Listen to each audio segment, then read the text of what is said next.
Shalom, saudaraku yang dikasihi Tuhan Yesus Kristus. Tanggal 31 bulan 3 2023, saya akan menyampaikan pesan pendek firman Tuhan yang saya beri tema mengobarkan api kegerakan kitab Wahyu. Saudara yang dikasihi Tuhan Yesus Kristus, jadi untuk terlaksananya kegerakan kitab Wahyu, di mana di dalam kegerakan kitab Wahyu ini bukan saja berkenaan dengan badan manusia, tetapi akan berpengaruh kepada langit, bumi, samudra raya, pada seluruh alam raya. Maka untuk terlaksananya kegerakan kitab Wahyu ini butuh hamba-hamba Tuhan, butuh jemaat-jemaat yang sungguh-sungguh menyucikan hati dan pikiran, menjauhi perbuatan dosa, pikiran jernih dan hati yang jernih. Dengan demikian nanti baik hamba-hamba Tuhan maupun jemaat yang memiliki pikiran dan hati yang jernih, inilah yang akan dipakai Tuhan sebagai pelaksana dari kegerakan kitab Wahyu.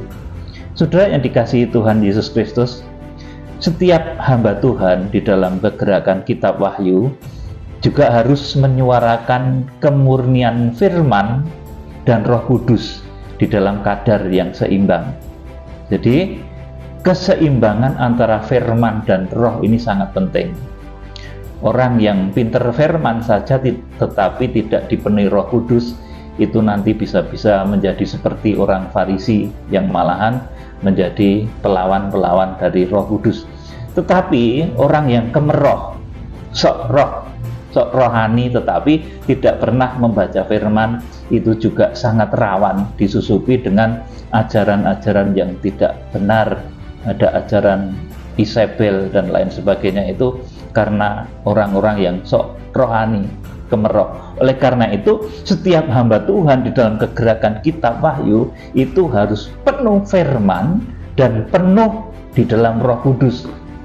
Firman dan roh ini harus di dalam kondisi yang seimbang, ibarat dua sayap burung nasar yang nanti akan membawa gereja di akhir zaman itu terbang atau mengungsi, veogo, di Wahyu pasal 12 ayat yang ke-6 dan ayat yang ke-14.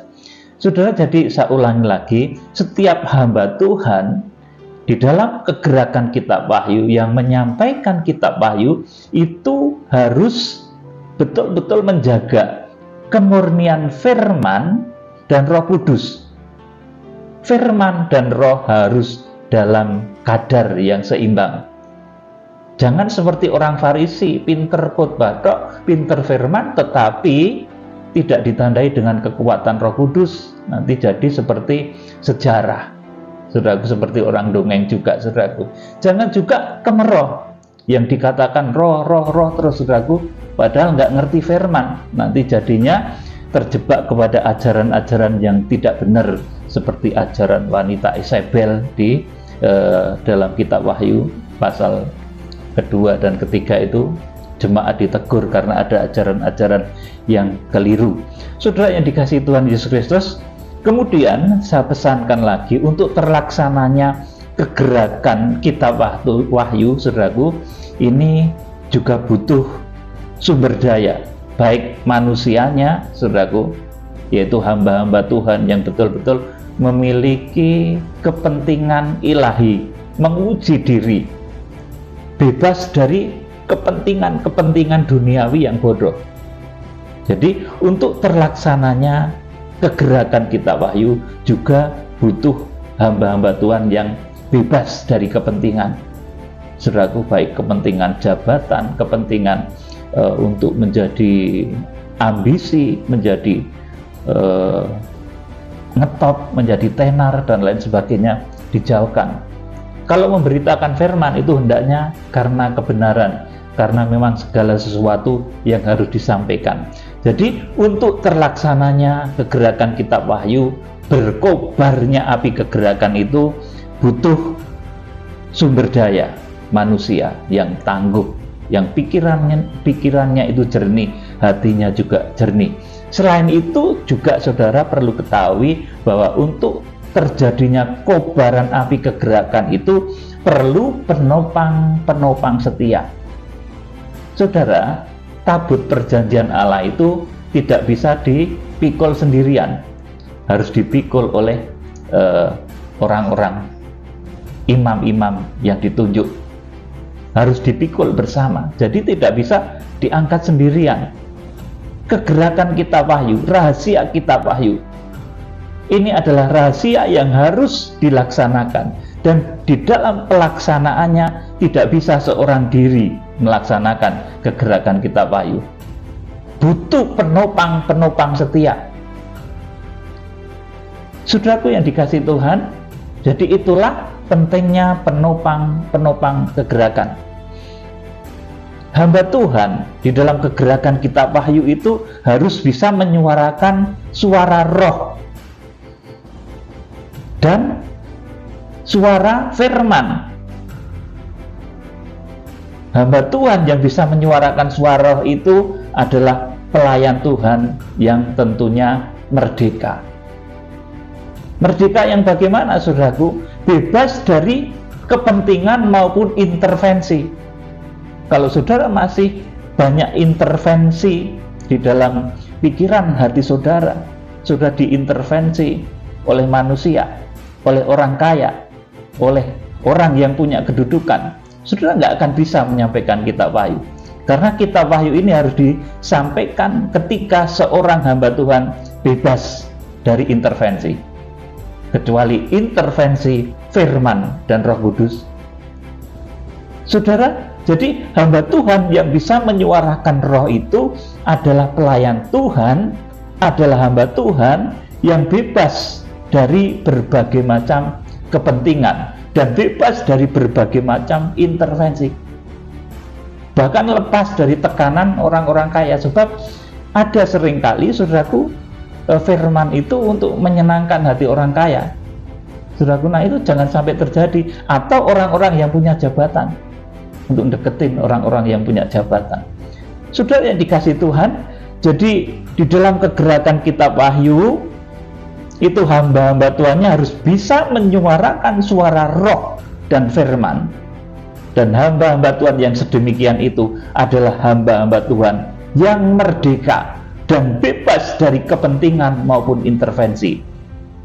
Intervensi dari orang-orang yang berkedudukan ataupun intervensi dari orang-orang kaya yang dengan pesanan mereka, saudaraku, firman bisa dibolak-balikkan. Jangan sampai, saudaraku, di dalam kegerakan kitab wahyu, kalau benar katakan benar, kalau salah katakan salah. Jangan takut. Tetapi saudara, kalau mendengar kebenaran harus taat. Saudara yang dikasihi Tuhan Yesus Kristus, nah sebab itu hamba Tuhan dan jemaat kegerakan kitab wahyu itu harus tahu menghidupi dan menjaga api mezbah, bahkan membuat mezbah itu berkobar menyala-nyala. Ini kewajiban baik hamba Tuhan maupun jemaat-jemaat. Jadi kalau saudara ingin hamba Tuhan mungkin yang melayani saudara, bahkan teristimewa dalam kegerakan kitab wahyu ini, saudaraku, bisa melayani tanpa intervensi, tanpa kepentingan, tanpa tekanan-tekanan, saudaraku, maka saudara harus bisa menghidupi, menjaga mezbah. Jangan biarkan pelayanan itu keleleran, saudaraku. Kalau saudara menjumpai hamba Tuhan yang tidak terperhatikan, keleleran bahasa Jawanya begitu, saudaraku, maka itu sangat rawan nanti kemudian terintervensi oleh orang kaya, terintervensi oleh orang-orang yang punya kedudukan. Oleh karena itu dalam kedudukan, saudaraku, sebagai pemberita kegerakan akhir zaman, hamba Tuhan di akhir zaman yang ditahbis untuk kegerakan besar itu, mereka harus bebas dari berbagai macam intervensi. Oleh karena itu, saudara yang mendengar kegerakan kitab wahyu ini, bahkan saudara yang ingin hamba-hamba Tuhan di tempat saudara itu bisa memberitakan firman dengan benar, peliharalah api mezbah, ngerti yo berkorban, gitu loh, saudaraku. Mengertilah berkorban bagi mezbah Tuhan, supaya hamba-hamba Tuhan yang melayani itu, saudaraku, tidak lagi takut menyuarakan kebenaran, tidak lagi takut, saudaraku, menyatakan apa yang menjadi kehendak firman dan Roh Kudus. Kalau benar ya katakan benar, salah ya salah, nggak pandang bulu. Saudaraku, itu butuh kobaran api mezbah yang luar biasa. Oleh karena itu, di dalam kegerakan Kitab Wahyu ini perlu kobaran api yang menyala-nyala luar biasa. Kalau dalam Wahyu pasal 4 itu disebut bahkan nanti laksana 7 obor yang menyala-nyala di hadapan tahta Allah. Saudaraku, bahkan mezbah korban bakaran ini pula, saudaraku, nanti yang bisa menggerakkan 7 sangkakala di Wahyu pasal yang ke-8 itu, saudaraku. Jadi kalau saudara ingin supaya kegerakan Kitab Wahyu, saudara, ini bisa segera menjangkau pulau-pulau, menjangkau bangsa-bangsa, ya topanglah, saudaraku, minimal di dalam doa. Puji Tuhan kalau bisa menopang dalam hal-hal yang lain itu luar biasa. Itu saudara digerakkan oleh bintang Tuhan, seperti orang Majus yang digerakkan oleh Roh Kudus, saudaraku, mengikuti petunjuk bintang akhirnya menemukan bayi Yesus. Saudara, orang-orang yang berkorban untuk kegerakan Kitab Wahyu itu, saudaraku, laksana orang-orang Majus yang mempersembahkan yang terbaik untuk lahirnya bayi Yesus. Lahirnya kegerakan Kitab Wahyu ini, saudaraku, juga membutuhkan orang-orang Majus seperti itu. Saudaraku, orang-orang yang terbeban supaya api mezbah, api kegerakan itu tetap bisa menyala, berkobar-kobar, menjangkau pulau-pulau, menjangkau bangsa-bangsa. Bahkan nanti puncaknya dari kegerakan Kitab Wahyu ini kan kita adalah menjangkau bangsa Israel di dalam kegerakan kuda putih. Saudaraku, ini tantangannya semakin besar. Isu-isu politik mulai dimainkan, saudaraku. Bahkan di Israel sendiri juga ada hukum-hukum yang mengatur tentang berbagai hal yang membuat penginjilan itu semakin menjadi susah di sana nantinya, saudaraku. Tetapi apapun yang terjadi, firman Tuhan harus digenapi. Bangsa Israel harus dimenangkan di dalam satu kegerakan besar akhir zaman yang namanya kegerakan kuda putih. Dan ini merupakan target dari kegerakan Kitab Wahyu yang saya sampaikan. Kita akan menginjil bangsa Israel. Saudara, saya ingatkan, kalau saudara menginjil kepada bangsa-bangsa lain di seluruh penjuru bumi, di pedalaman Papua, di pedalaman Kalimantan, di pedalaman Brasilia, di pedalaman Amazon, saudara itu rela mengeluarkan dana berjuta-juta, puluhan juta, ratusan juta, bahkan miliaran, saudaraku. Tetapi untuk kegerakan menjangkau bangsa Israel ini, saudaraku, saya memberitahu orang-orang yang diberkati para konglomerat, apakah saudara terbeban menjangkau bangsa Israel? Saudara, ini kekuatan Tuhan yang akan melakukannya nanti di akhir zaman sebagai kegenapan dari rencana Tuhan. Maka saya mengetuk hati para konglomerat, orang-orang kaya, supaya memiliki beban menjangkau bangsa Israel. Sekalipun mungkin secara otak saudara bermain, bagaimana mungkin kegerakan dari Indonesia bisa menjangkau Israel? Bahkan karena permainan isu politik kita menjadi seperti dijauhkan dengan bangsa Israel, saudaraku. Itu karena iblis ngerti di balik itu semua akan ada kegerakan besar, maka iblis mulai menciptakan blokade-blokade keras. Tetapi di balik itu, saudaraku, kalau rencana Tuhan ini digenapi, terjadi kegerakan kuda putih, nanti bangsa Israel itu akan kita jangkau lewat kegerakan besar yang namanya kegerakan kuda putih, di mana di dalam kitab Nabi Yesaya pasal 46 ayat 9 sampai 11 dinyatakan itu kegerakan dari timur yang dilambangkan berasal dari sebuah negeri yang berlambangkan ayib atau burung buas. Nah, itu tentunya burung Garuda, saudaraku, sebetulnya. Tetapi di Israel dahulu mereka nggak kenal nama Garuda, ya, akhirnya ya ditulis ayib. Saudara yang dikasih Tuhan, jadi hamba Tuhan yang bisa menyuarakan kegerakan kitab Wahyu, menyuarakan kebenaran firman dan roh, itu adalah pelayan-pelayan Tuhan yang merdeka. Merdeka dari berbagai macam kepentingan, merdeka dari berbagai macam intervensi dan tekanan. Kalau saudara tertekan, terkungkung oleh segala sesuatu, maka saudara nggak bisa memberitakan kitab Wahyu. Oleh karena itu, saudaraku, untuk tercapainya hal ini, saudaraku, butuh penopang-penopang kegerakan, saudaraku, supaya kita itu nggak terintervensi lagi. Nggak terintervensi oleh orang kaya, nggak terintervensi oleh orang-orang yang berkedudukan, punya jabatan, saudaraku. Jadi supaya hal ini terjadi, kegerakan tetap berkobar-kobar, kita tidak terintervensi oleh orang kaya, tidak terintervensi oleh saudaraku, orang-orang yang punya jabatan atau kedudukan, maka orang-orang yang masuk di dalam kegerakan kitab Wahyu harus ngerti menopang pekerjaan pelayanan, supaya hamba-hamba Tuhanmu yang melayanimu, saudaraku, supaya tokoh-tokoh kegerakan ini nanti bisa menyuarakan suara firman dan roh tanpa takut.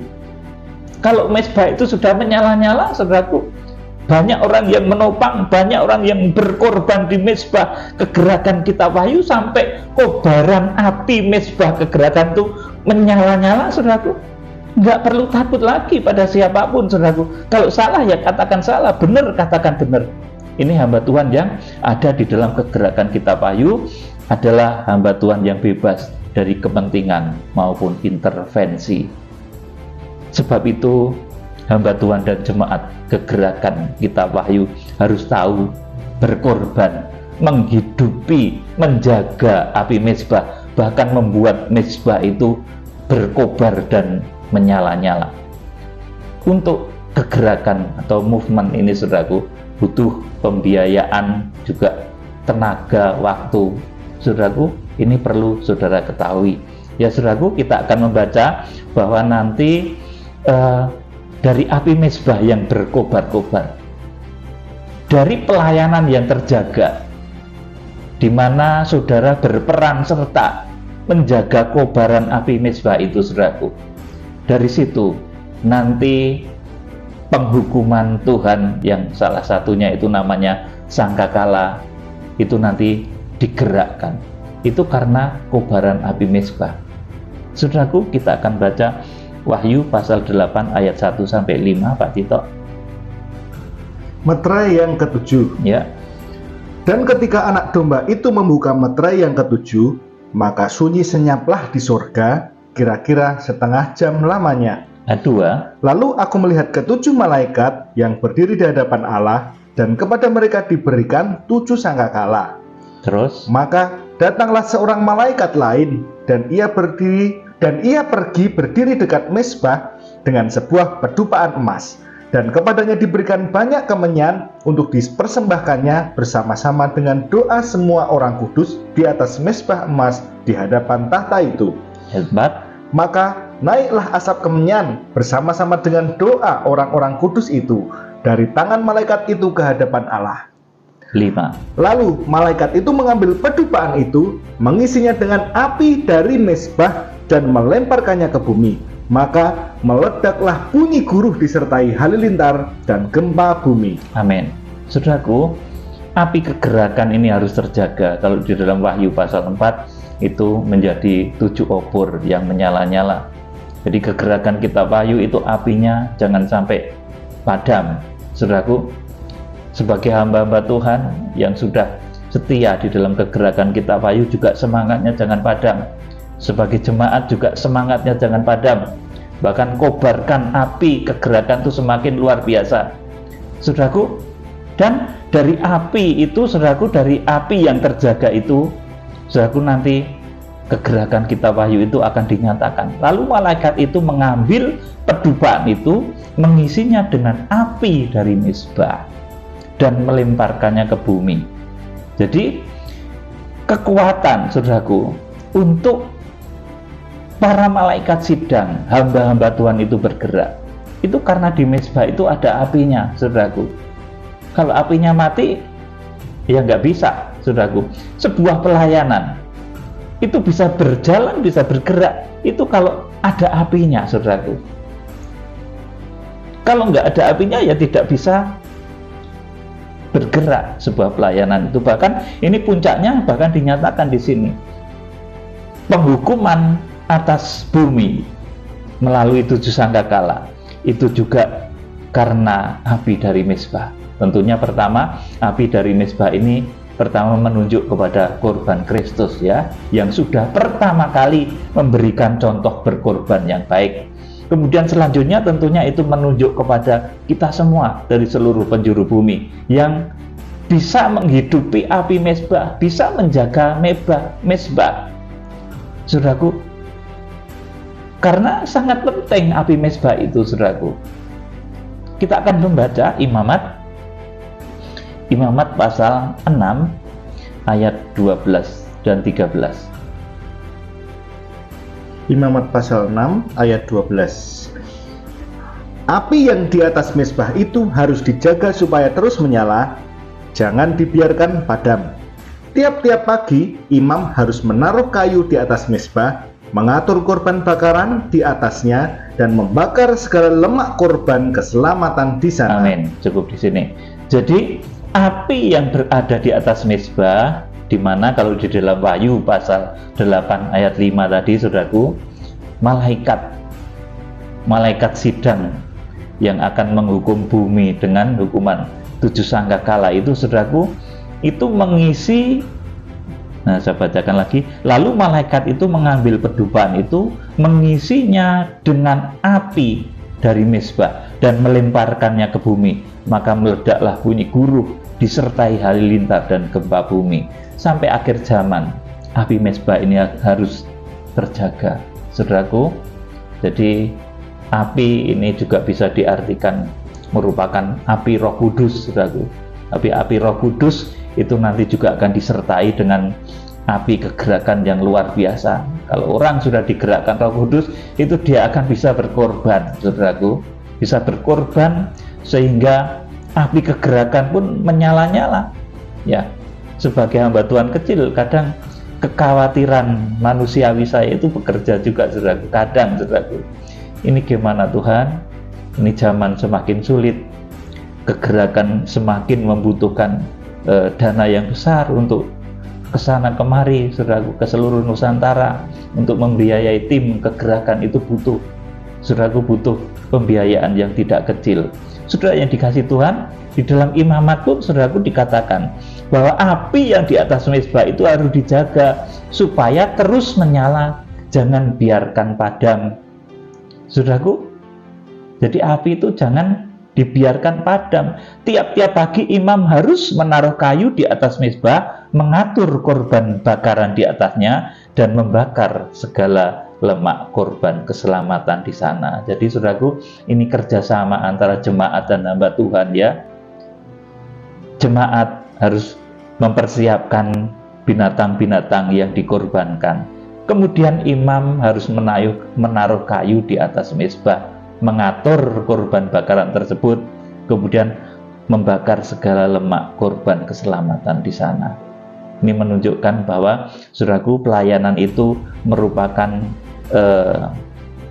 kolaborasi, kerjasama yang baik antara jemaat dan imam-imam, antara jemaat dan hamba Tuhan yang melayani. Jemaat itu harus mengerti berkorban, ya, saudaraku, supaya api itu tetap menyala. Kalau nggak ada yang dibakar, saudaraku, imam-imam juga cuma mempersiapkan kayu, menyalakan kayu, ya, saudaraku, nanti kurang baik juga, saudaraku. Jadi harus selalu ada yang dibakar di atasnya. Korban bakaran itu harus ada. Ini kerjasama antara jemaat dan hamba Tuhan. Kalau di dalam kitab Wahyu itu kerjasama antara ketujuh kaki Dian dengan bintangnya, saudaraku. Jadi jemaat-jemaat akhir zaman yang nanti dituntun oleh bintang-bintang Tuhan sehingga bisa harpaso, itu jemaat yang laksana 7 kaki Dian, yang bisa bekerja sama dengan para bintang Tuhan, dengan hamba-hamba Tuhan yang digenggam di tangan kanan Tuhan Yesus Kristus. Jadi dari kerjasama jemaat yang bagaikan 7 kaki dian emas itu, dan malaikat sidangnya yang bagaikan bintang-bintang yang digenggam di tangan kanan Tuhan Yesus Kristus itu, saudaraku, nanti akan menciptakan kobaran api kegerakan yang luar biasa di akhir zaman. Saudaraku, kiranya Tuhan Yesus Kristus memberkati saudara dengan roh hikmat dan wahyu. Sudah dijadikan laksana 7 kaki dian bagi yang jemaat-jemaat dan hamba-hamba Tuhannya yang mendengarkan dan bisa menangkap kegerakan kitab wahyu ini. Dijadikanlah seperti bintang-bintang yang bisa menuntun banyak orang kepada kebenaran. Salam penuaian, Tuhan Yesus Kristus, Imam Besar Agung, memberkati saudara. Haleluya. Amin.